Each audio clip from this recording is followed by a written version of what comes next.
बिस्मिल्लाहिर्रहमानिर्रहीम, अस्सलामु अलैकुम। इस्लामिया यूनिवर्सिटी बहावलपुर का तहलका खेज स्कैंडल, जिसमें पुलिस ने यह इंकशाफ किया कि 5500 वीडियोस बरामद हुई हैं chief security officer Islamia university के मोबाइल फ़ोन से।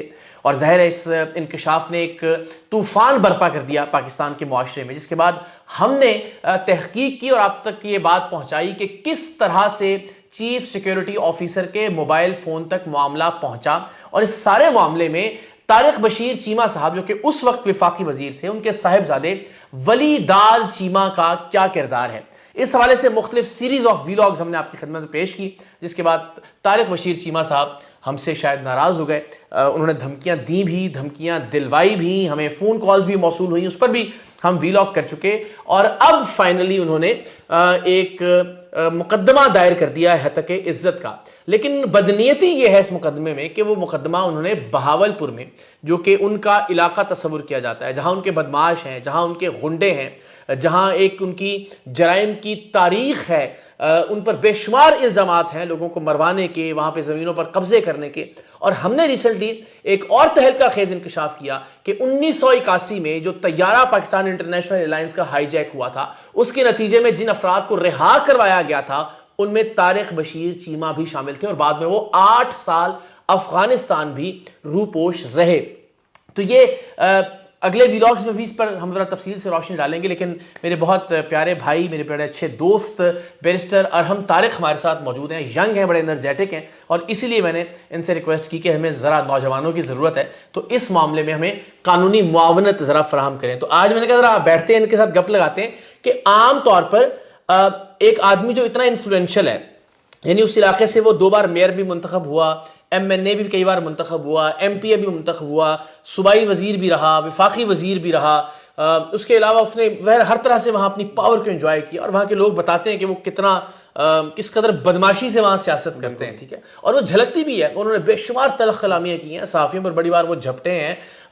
ये तो उनका बड़ा पेट जुमला है कि मैं कबरदियाँ कंधा तक पिछा नहीं छड़ांगा। और फिर उनके सोशल मीडिया के जो पेड ट्रोल्स, उन्होंने भी ये सब किया।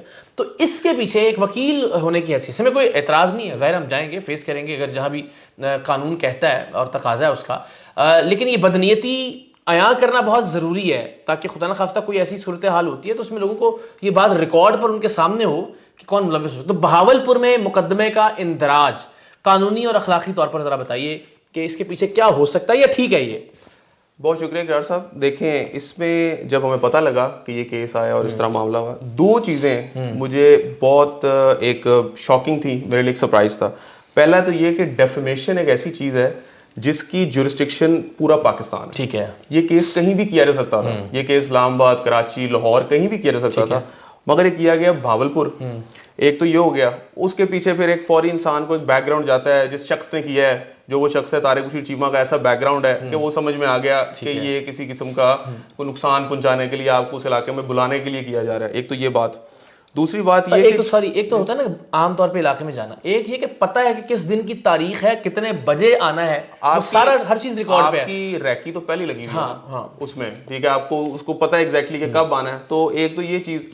दूसरी, जो इस मुकदमे की रफ्तार है, जिस तरह ये मुकदमा, क्योंकि मैंने आई थिंक 12-14 डेफेमेशन के केसेस किए हैं, उसके अलावा आप कोई भी, चले मेरे पे ना जाएं, वैसे आपको रैंडम 50 डेफेमेशन के केस निकाल लें, ये केस जो है सबसे ज्यादा तेज आपको नजर आएगा। अच्छा, लोग इस पे एतराज करेंगे, आप इस बात पे एतराज क्यों कर रहे हैं कि ये तो बड़ी अच्छी बात है, जल्द से जल्द इंसाफ। बहुत अच्छी बात है भाई। देखिए, मैं तो कहूंगा कि काश ऐसा हो कि पाकिस्तान के हर बंदे को इस तरह मिले। एग्जैक्टली। अभी मेरे साथ मखसूस तखसीस क्यों कर रहे हैं आप? सबके साथ ये कर रहे हैं। काश ऐसा हो कि जितने हमारे केस पेंडिंग हैं सिविल कोर्ट्स में, वो 6 महीने में, 2-3 महीने में फारिग हो। मगर इससे आपको मैलिफाइड नजर आती है ना, इससे आपको ये पता लगता है कि एक अगर रूटीन से हटकर कोई चीज हो रही है तो वो मेरा काम है, मतलब उससे घबरा नहीं रहे हम, लेकिन वो बताना काम है ताकि अंदाजा हो सके उसका। नहीं, देखिए ना इकरार भाई, हम इसको we will defend this to the last step, वो तो मसला ही नहीं है। लेकिन एक चीज जब आपको नजर आती है ना कि ये एक मामूल से हटकर है, इसमें फिर आपको पता लगता है कि इसमें शायद कुछ और इंटेंशंस है, शायद इसका मतलब है कि ये। तो नॉर्मली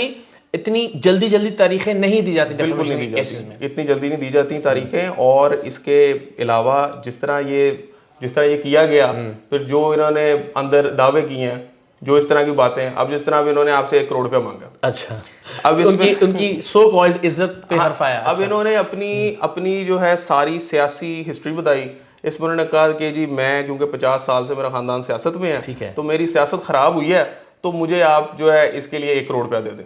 अब ये 1 करोड़ रुपया आपको मांगना, इसका मतलब है कुछ सियासत से आपने पैसे कमाने थे कि जो आपने ये नहीं, इसका मतलब हर जाने का मतलब है कि जो आपको नुकसान हुआ है या नुकसान का अंदेशा है वो आपने इसमें इकरार में देखें, पता है क्या होता है, ये सुप्रीम कोर्ट बड़ी क्लैरिटी है इस चीज में। आपने अगर कोई पैसे किसी से जाना मांगना है ना, उसका मतलब है कि आपका वो एक्चुअल नुकसान हुआ है। लेट्स से आपको कोई रेस्टोरेंट है और मैं उसकी आपकी सेल हो रही है, मैं कैंपेन कर देता हूँ कि जी रेस्टोरेंट खराब है, इधर ये होता है वो होता है, और वो आपका आप कहते हैं देखिए जी मेरी तो सेल पहले ये थी, अब मेरी ये है, ये तो अब आप भरेंगे। ठीक है, ये इस तरह चलता है। अच्छा, इसका मतलब है कि ये कारोबार के तौर पर सियासत को उन्होंने कहा जी मेरी चूंकि सियासत का इतना नुकसान हुआ है तो 1 करोड़ रुपए दें मुझे। इन्होंने कहा कि सियासत को कारोबार समझते हैं, सियासत को ये कारोबार समझते हैं, कहते हैं जी पता नहीं मैंने को ठेका लेना था वो नहीं मिलेगा, मैंने कोई इस तरह, मतलब कि रिडिकुलस बात है ना। हाँ, ये बड़ी हैरत की, अच्छा ये बड़ी इंटरेस्टिंग बात है। ओके, आप देखें कि आप कैसे उसको लेके चल रहे हैं। फिर उसके बाद आप जो हैं अपना कह रहे हैं कि मेरे सियासी हरीफ जो हैं उनसे ये कुछ साजिश ऐसी हो गई मेरे खिलाफ, क्योंकि मैंने मेरी सियासत मजरू हो रही है, मैंने अपने बेटे को लॉन्च करना था इस वजह से। तो इस मामले में भी ये, क्योंकि सुप्रीम कोर्ट ने ना एक रेनल्ड्स केस था यूके का, बरतानिया केस था, उससे हमने प्रिंसिपल अडॉप्ट किए क्योंकि एक डिक्टेटर का कानून है। अच्छा, डेफेमेशन ऑर्डिनेंस 2002 में आया था मुशर्रफ दौर में। ओके, और तब बल्कि मजे की बात है पाकिस्तान बार ने इसको अपोज किया था कि ये आप इस तरह ना करें क्योंकि ये बहुत सख्त बना दिया गया। फिर सुप्रीम कोर्ट ने हर बरतानिया से कुछ प्रिंसिपल्स लिए, वो इधर आए। इंटेंशन बहुत जरूरी है, हमने पहले इंटेंशन डाला नहीं, फिर सुप्रीम कोर्ट ने उधर से अडॉप्ट क्या किया, आपको अगर सियासी हरीफ को मुफाद मिल रहा है इस बात से, तो इसमें इकरार और हसन का क्या फायदा। मैंने कौन सा यजमान से इलेक्शन लड़ना है कभी कोई अगर या तो आपकी कोई इस तरह, अच्छा या मेरी कोई भैंस चोरी कर ली हो तारिक रशीद चीमा साहब ने, मैं कहूँगा मुझे अब दुश्मनी है उनसे, तो कोई देखिए ना, जाती नौयत और मुफादे आमा में बहुत फर्क है, इसमें कानून में भी फर्क है।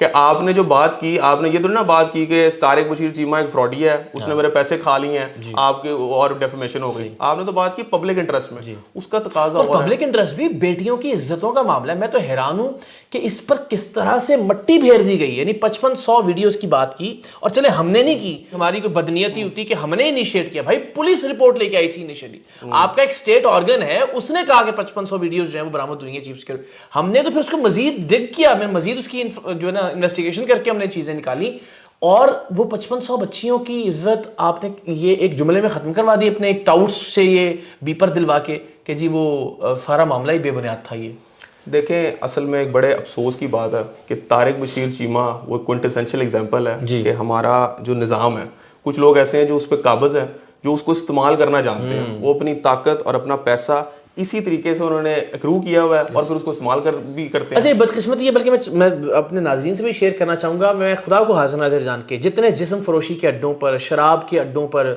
जुए खानों पर जब भी हम कभी छापा मारते हैं, जाते हैं मुतल्लिका अथॉरिटी के साथ, अल्लाह की कसम खा के आपको कह रहा हूँ, जितने कोर्ट्स के ऑर्डर्स उन्होंने पलंदे इकट्ठे किए हुए होते हैं ना कि जी फलां SHO हमें तंग करता है, जी फलां SP हमें हरासा करता है, जी फलां ये होता है, जी फलां इदारा ये करता है, कसम से जितना मिसयूज कानून का और अदालतों के पीछे जितना क्रिमिनल्स इस मुल्क में छुपना जानते हैं ना, किसी और को उसका अंदाजा भी नहीं हो सकता। और ये शायद आप भी देखिए इकरार साहब, मेरा तो ये प्रोफेशन है जी, हम तो ये देखते हैं, लेकिन मुझे फिर भी we need to and have to believe in the courts कि नहीं यार कोर्ट है हमें, लेकिन अनफॉर्चुनेटली ऐसा जब इस तरह की सिचुएशन, ये नहीं खुदा खास्ता नहीं कह रहा कि अदालतें कोई बेंस, मैं कह रहा हूं कोर्ट्स के पीछे छुपने का हुनर जानते हैं ये बात है। एग्जैक्टली ये हुनर जो है ना, ये इनको ये इस चीज पे बहुत इनकी एक्सपर्टीज है इस बात पे कि क्या आसान काम है, कोई मसला है, स्टे ले लिया, कोई मेरी बात ना बाहर निकले, 1 सेकंड में मैनिपुलेशन है ना एग्जैक्टली। वो जब तक ये होती रहेगी, प्रोसेस ऑफ लॉ अब्यूज करने की इसमें बात है।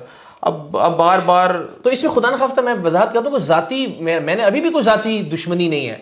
एक शख्स ने मेरे खिलाफ एक मुकदमा दायर किया, उसने जब बहावलपुर में किया तो मेरे ज़ाहिर कान खड़े हुए, मैंने कहा भाई इस पर मजीद तहकीक करनी चाहिए। मुझे अंदाजा हो कि वो तो एक क्रिमिनल बैकग्राउंड का आदमी है जो तैयारा हाईजैक के बाद रिलीज हुआ था 1981 में, तो मुझे लगा कि मुझे ये बात लोगों से शेयर करनी चाहिए। तो ये कोई ऐसा नहीं कि मैं कोई अपने दिफा में उसकी कोई चीज़ लेके आ रहा हूँ, लेकिन ये बताना मेरा फर्ज है कि मुझे अगर कोई नुकसान पहुँचता है तो उसकी जिम्मेदारी किस पर आयद होनी चाहिए। मैं ये रिकॉर्ड पे लाने में तो कोई हर्ज नहीं है। बिल्कुल आपको रिकॉर्ड पे लेके आना चाहिए, और ये इस तरह के केसेस का, ये जो तारिक बशीर चीमा जैसे लोग जब केस करते हैं उसका मकसद क्या होता है? हाँ। उसका मकसद इंसाफ लेना नहीं है, उसका मकसद क्या है कि आवाजें बंद करवाना, ताकि और लोगों को भी इबरत हो के देखो हम जलील कर रहे हैं इसको लाहौर से बहावलपुर बुला बुला बुला के। बिल्कुल। अब आपको तो मैं बड़ी देर से आपको जानता हूँ, आप तो नहीं डरेंगे, लेकिन शायद कोई आपको देख के डर जाए कि यार वो तारिक बशीर चीमा को आपने कुछ नहीं कहना, वो देखे फिर ये हो जाता है। बल्कि मुझे कल से कह रहा हूँ यार दफा करें यार, वो हाईजैकर आदमी है जो तैयारा हाईजैक के नतीजे में रिलीज हुआ है, जो अफगानिस्तान 8 साल रूपोश रह के आया हुआ है, तो क्या पंगे लेना। सारे मुझे समझाने की कोशिश कर रहे हैं नेक नियति के साथ, लेकिन अल्लाह मालिक के मतलब जो रात कब्र में मैंने पहले भी कहा वो बाहर नहीं हो सकती। ये तो मुझे अल्लाह ने मौका दे दिया कि मैं एक ऐसी, यानी आप सोचिए अरहम कि ठीक है आप तो कस्टोडियन है ना, आप बार भी और बेंच भी, मगर मुझे तो ये कह लेने दीजिए ना कि जिस मुल्क के अंदर एक तैयारा आपकी इंटरनेशनल एयरलाइंस का हाईजैक होता है, उसके अंदर आपका एक डिप्लोमेट मारा जाता है, उसको कत्ल कर दिया जाता है और फेंका जाता है उसको खिड़की से बाहर, उसके नतीजे में एक शख्स को रिहा करवाया जाता है ब्लैकमेल करके या बंदूक के जोर पे, वो शख्स रिहा होकर अफगानिस्तान चला जाता है, 8 साल वहां रहता है और यहाँ आके फिर वो वफाकी वजीर भी बन जाता है, वो यहाँ आके सूबाई वजीर भी बन जाता है, वो यहाँ आके MNA MPA भी मुंतखब हो जाता है, मेयर भी मुंतखब होता है। और तो और छोड़िए, विकिपीडिया ये कहता है कि इंटरमीडिएट का सर्टिफिकेट है तारिक बशीर चीमा साहब के पास, वो आदमी आपकी साइंस और टेक्नोलॉजी की कायमा कमेटी का चेयरमैन भी रहता है। देखें कैसा जुल्म है। अब इस मुल्क के साथ फिर क्या हो? अब आप बताइए कि मैं अगर, ये तो मुझे अल्लाह ने मौका दे दिया, उन्होंने केस कर दिया, तो मैंने और उस पर तहकीक की कि इस मुल्क के निज़ाम को नंगा तो किया जाए, पता तो चले कि कैसे कैसे किरदार जो है वो यहाँ पे। अब आप देखें ना, जितना आप देखेंगे उतना आपको नजर आएगा कि निजाम खोखला जो है किस तरह खोखला है, और वो तारिक बशीर चीमा जैसे लोगों की वजह से है। जी क्योंकि ये लोग इस पे जब तक इस तरह काबिज रहेंगे, एक शख्स जो आपने खुद बताया कि टेररिस्ट था जी, अफगानिस्तान चला गया, इधर आ गया और आप पे केस कर रहा है किस चीज का? डेफेमेशन का, कि मेरी इज्जत मजरूह हो गई। यानी इज्जत ये, और अल्लाह ने मौका दे दिया कि हम बताएं कि आपकी इज्जत क्या थी। जी देखें ना, बिल्कुल। तो थैंक यू। और मैं चाह रहा हूँ हम शॉर्ट ताकि लोग जरा जानते भी रहें इसकी, फिर मजीद हम जो है ना इंशाल्लाह लीगल डिटेल्स लोगों से शेयर करते रहेंगे। ये बताना इसलिए मकसूद है कि आपको अंदाजा हो कि किस स्टेप पे क्या हो रहा है। हम कभी इस्लामी यूनिवर्सिटी स्कैंडल पर अपनी दी गई खबर से पीछे नहीं हटे और ना इंशाअल्लाह अजीज हटेंगे, ना किसी तरह के किसी दबाव का शिकार हुए, ना किसी तरह का कोई लालच कार फरमा हुआ। हम तो जो हकायक थे वो हमने लोगों के सामने रखे, जो सबूत थे वो हमने लोगों के सामने रखे। यानी इससे बुनियादी सबूत क्या हो सकता है कि इंटेलिजेंस ब्यूरो की 2 साल पहले की रिपोर्ट, जिसमें वो वलीदा चीमा को IS के कारोबार में मुलविस करार दे रही है। इंटेलिजेंस ब्यूरो आपका सबसे बड़ा सिविलियन इदारा, तहकीकाती एजेंसी, उसकी रिपोर्ट हमने शेयर कर दी। हम वो कोर्ट बुलवा ले IB ऑफिशियल्स को, देखते हैं वो डिनाई करते हैं या तस्लीम करते हैं इस बात को। तो हमने तो तमाम तर चीज़ें लोगों के सामने रखी, पीछे नहीं हटे, और यही वजह है कि अल्टीमेटली उन्हें अदालत के पीछे छुपने की कोशिश करना पड़ी। लेकिन इंशाअल्लाह अज़ीज़ हमें यकीन है कि इंसाफ होगा और हम लड़ाई लड़ेंगे अपनी आखिरी। बिल्कुल लड़ेंगे जी, लड़ाई लड़ेंगे, क्यों नहीं लड़ेंगे इंशाल्लाह। तो थैंक यू सो मच, बस दुआ में याद रखिए और इस हवाले से अपडेट्स हम आपको देते रहेंगे। और हम thank you so very much, बहुत शुक्रिया आपका।